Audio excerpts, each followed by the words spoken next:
Assalamualaikum warahmatullahi wabarakatuh. Saya Dr. Jeffny Anggrini, seorang dokter umum berpraktek di Depok. Akhir-akhir ini kalangan kesehatan memang banyak dibebankan oleh pasien-pasien dengan penyakit degeneratif.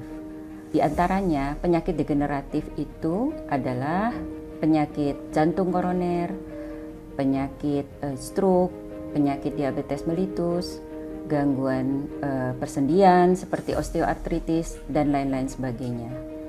Adapun penyakit degeneratif itu disebabkan karena ketidakmampuan fungsi dari organ-organ tubuh yang disebabkan karena sel-sel yang rusak melebihi jumlahnya daripada kemampuan tubuh untuk melakukan regenerasi, sehingga akan membuat fungsi-fungsi tubuh menjadi tidak optimum. Apakah yang menyebabkan penyakit degeneratif?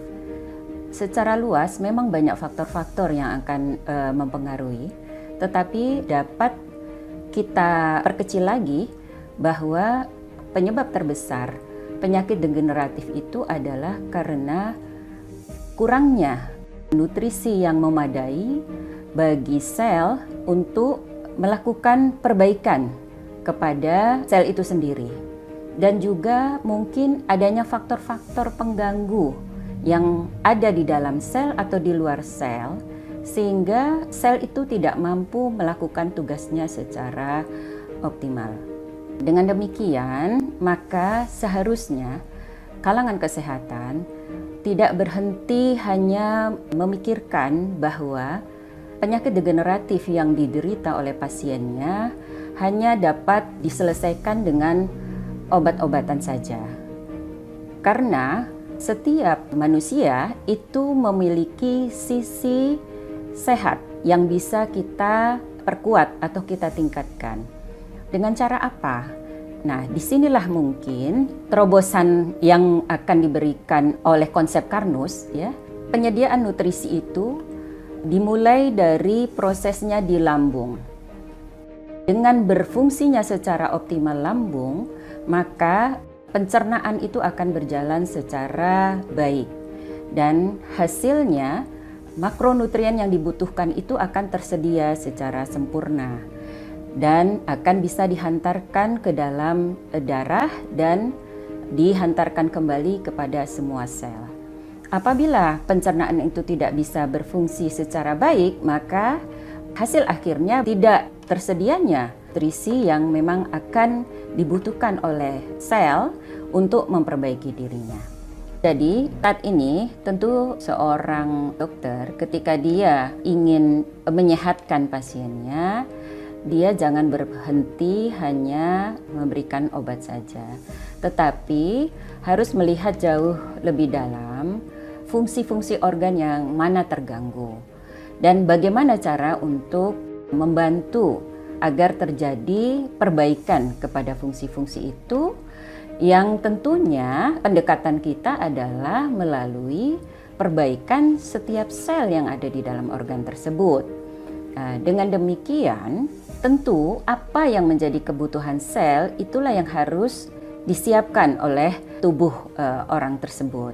Kemudian dengan demikian, maka konsep Karnus memandang penting bahwa usaha perbaikan kepada fungsi-fungsi organ tubuh itu adalah dengan menyediakan nutrisi yang tepat, yang lengkap, yang sesuai memang dibutuhkan oleh sel.